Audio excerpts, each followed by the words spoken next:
Watching anime tends to fill us with delusions of grandeur, like believing that we could be as strong as Goku, that we could be as confident as Sailor Moon, and that we could have a toxic relationship with a psychopath that we could totally fix.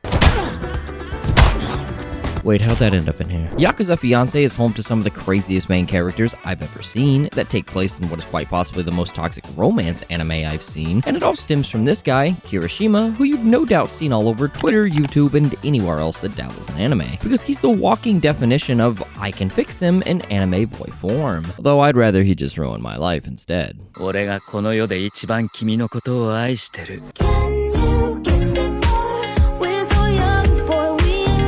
It's the perfect anime for you if you've ever wondered what it'd be like to have someone who cares so much for you that rather than take a bullet for you, they'd be the bullet. In the figurative sense that they'd literally beat the shit out of people for you. Damn, he's still going. Most anime heartthrobs, like literally anyone from Jujutsu Kaisen, end up going viral and getting TikTok thirst traps made about them pretty frequently nowadays, and I don't blame them. But Kirishima stands out in just how unhinged he truly is, on top of the fact that Yoshino, the main character of the show, matches his freak yet still never manages to completely overshadow him. And that's coming from a man who likes women.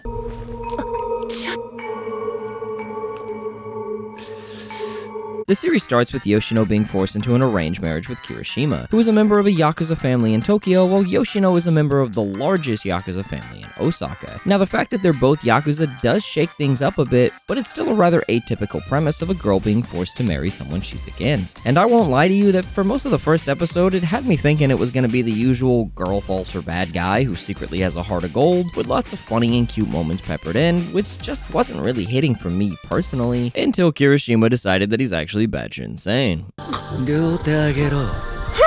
Daddy, chill. The twist is so brilliantly well done, and it's aided by Kirishima being so completely unhinged, as he just casually beats the snot out of people while talking about his humiliation kinks and how he wants to be used and then die. And it meshes extremely well with Yoshino's own heel turn of a personality later on in the episode, as she ditches the nice girl persona Kirishima hated by the end of it and shows her true colors by matching his crazy and removing an entire kidney before later beating the shit out of a dude with a hairdryer. Removing your kidney just to prove a point is already primo bad bitch territory, but beating people senseless and standing up to a crazy man belongs in the Hall of Fame. However, unfortunately for Yoshino, who did all that just to get back at Kirishima and make him eat his words, that's his ideal woman, and so he falls head over heels for her, with Yoshino's misfortune continuing as he's assigned as her bodyguard and ordered by her side at all times to protect her from other Yakuza families, nicely working in the Yakuza angle into the plot rather than just having it be set dressing and a reason for Kirishima to be psychotic. 来てほっとしたよ。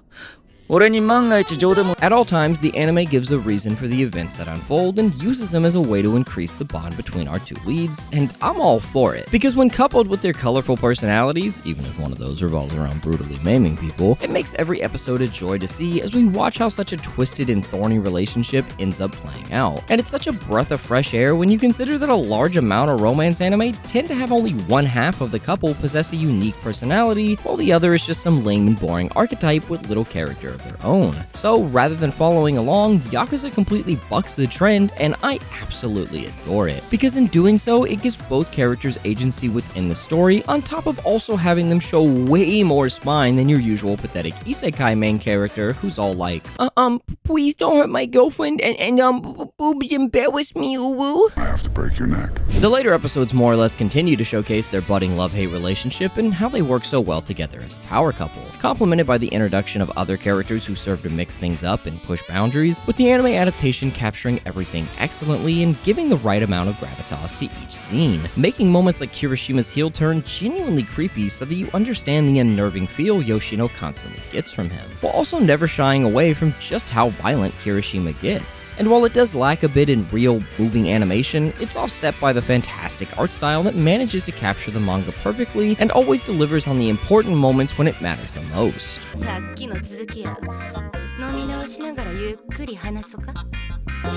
While there are times when I felt the anime was becoming a bit generic, wherein Yoshino was acting less like the boss she is and more like a damsel to accentuate the male characters, it still managed to remain consistent with its original premise for most of its runtime and continued to serve exactly what I wanted from it. And although the anime is certainly aware that women are its primary demographic, it never strays too far into pandering territory and more often than not feels like a well-done drama that anyone could enjoy, simply by giving the focus to both characters and never letting up on their traits, like Kirishima being irredeemable scum who's very open open about his sadomasochistic tendencies, which in turn keeps you in suspense as to whether or not he'll ever truly snap, or if Yoshino will ever stoop to his level and allow a proper relationship to actually occur, all while delivering thrilling twists and turns that are interspersed with a bit of action, creating an extremely enjoyable anime where we can all proudly say, I proudly let him ruin my life! hey, Kirishima was right.